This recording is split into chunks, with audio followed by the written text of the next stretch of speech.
welcome back to the workshop. Now I hope wherever you are that you're doing okay and you're getting through this thing, but we're still on lockdown here for the most part, and I'm basically moved into my workshop. So I have my PC in here, I'm editing some videos in the workshop, and I have a tea and coffee making station there. So I'm not doing too bad, there's people worse off in the world.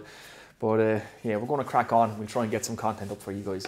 So I'm going to try and build a router bit cabinet today, and I'm going to limit myself to what I have left from that oak TV cabinet. Now, if you're new to the channel here, I made this hand tool cabinet here with a plain till in it. So I'll leave a link up there if you want to check out that.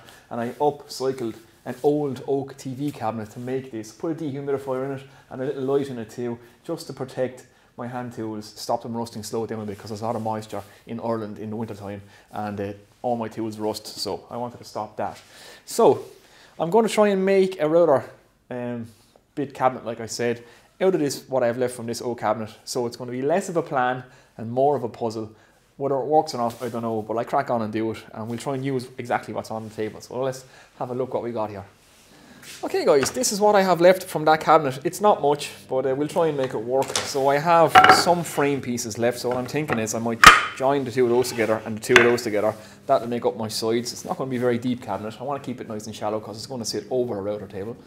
I have a door, so we might size this down, chop this down, and put this piece of perspex in there so we can see through it.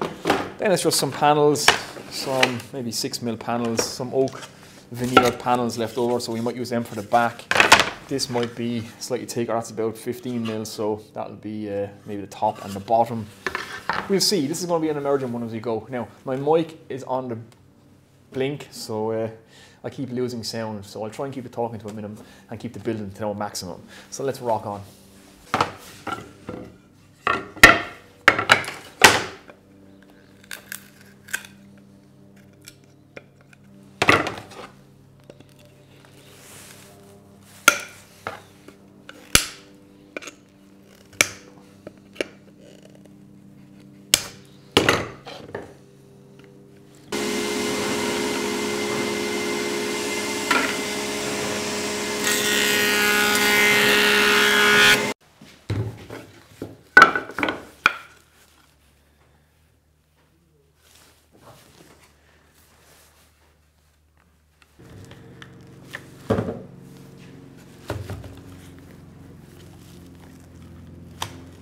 Okay guys, hopefully you can see what I have you there. Now, this is where we're at. So, I glued up these two pieces, stuck them together, took them to the planer, flattened both sides, threw them up so they're perfectly square, and they are the exact same dimensions. Now, we're going to use this for the side of our cabinets.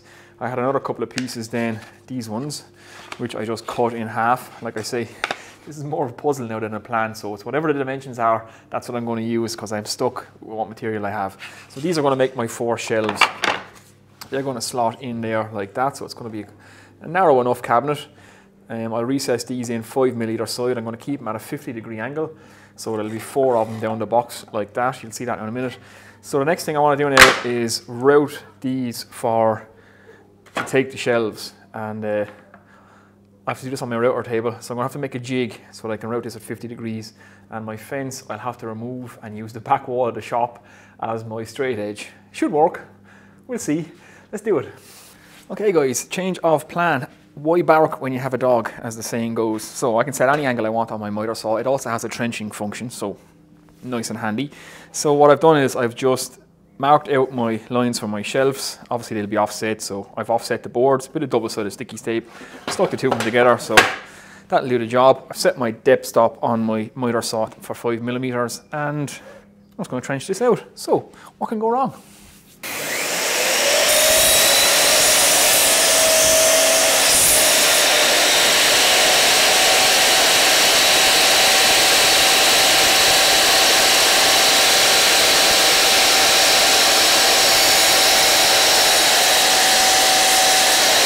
Okay, major boo-boo. The lines on the other side need to be going in the opposite direction, of course, because how are the shelves going to work like that? They are not, unfortunately. So, yeah, this now is going to have to be the outside of my cabinet, so my outside of my cabinet is going to have a bunch of lines in it. So, you know, these things happen. Or else I can just cut my lines this way and just leave them on the inside of the cabinet. That might be actually better. So yeah, I don't have any more material. We're on lockdown. I'm gone a little bit crazy, so yeah, mistakes happen. I'll continue with this board and then we'll sort out this board. Okay, after that mistake, everything is ordered and this is where we are. So our shelves are now in. It will bear the scars of my mistake forevermore. But hey, what about it? I can't believe you all just watched and said nothing and let me make that mistake. But yeah, there we go. So now we have to just make the back panel. So I have some panel pieces here. So this is about 5mm stuff. It's just veneered hardboard or something like that, oak. So I'll see if I can get enough of this to make a back panel. I have a small bit more here. So let's take it to the router now. I'm going to route 5mm into the back of this, and our panel can sit in that.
Right, this is where we're at. I have it all kind of screwed together now, so I just screwed on the top and screwed on the bottom. It's not going to win any prizes for the nicest piece of furniture or anything, but I'm making it out of scrap wood, and yeah, it's just a project. It's just a bit of fun. Have the shelves in, drill the holes, so we've 10 holes per shelf, so 10 cutters per shelf, measured in 20mm from the edge, and then 35mm between each hole, and that allows me to accommodate the biggest cutter I have, which is this guy, and I can put a cutter that size anywhere around him as well, should the need arise. So yeah, now I need to put a door on this thing, and this is the door that I have, so I have to turn this into a door big enough to go onto that now. So I'm going to pull this apart and see what I can come up with. I might split these in half and make a frame. Split all these in half, exactly in half, and we build a frame out of that. And I should have enough then with the paneling to make a door. So yeah, it's just a bit of fun.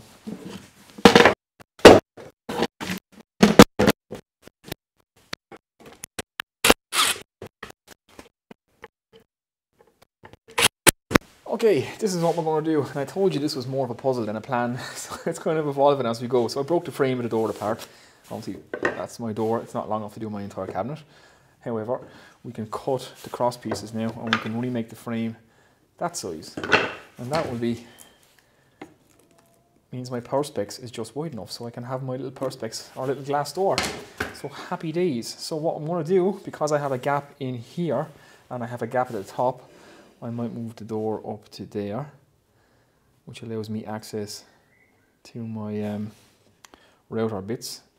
And then we can put maybe a little drawer or a cover on the bottom just like that, because that doesn't need to be seen. And we can put a drawer up on top. Why not? Let's do that.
Right guys, there we go, one router bit cabinet upcycled from some old furniture, and now it's mounted above my router table where everything is nice and handy. Now, everything that could go wrong went wrong on this build, but that's what happens when your mind is preoccupied by what's going on in the world, and I'm guessing all year in the same boat as well, but yeah. It didn't turn out too bad in the finish, and from a few bits of scraps that I had lying around the workshop, you know, it's a nice little router cabinet. So just sanded everything up, hit it with some Danish oil, just to tidy it up a small bit for shame's sake.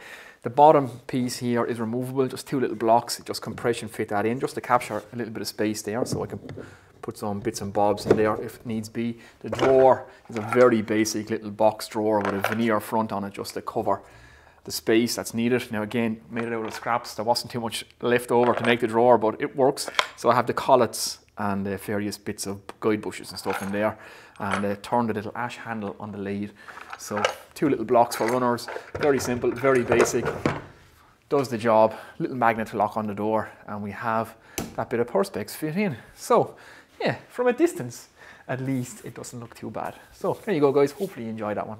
So there we go, another build complete, and I got 3 cabinets more or less out of that one TV cabinet that I broke apart. So if you want to check out that video, I'll link it below. That's the tool build with the plain tail. That's a sandpaper rack, and now we have a router bit cabinet, all out of the one TV cabinet. So you can upcycle own furniture. It was been thrown out, I rescued it, broke it apart, and got a couple of tool cabinets out of it, which is very, very handy. So I'm not sure how the edit of this video is going to come out, but I'm going to sit down here now in 2 minutes and start this edit, so we'll see. And yeah, so guys, wherever you are in the world, I hope you're doing well. I hope all your loved ones are doing fine too.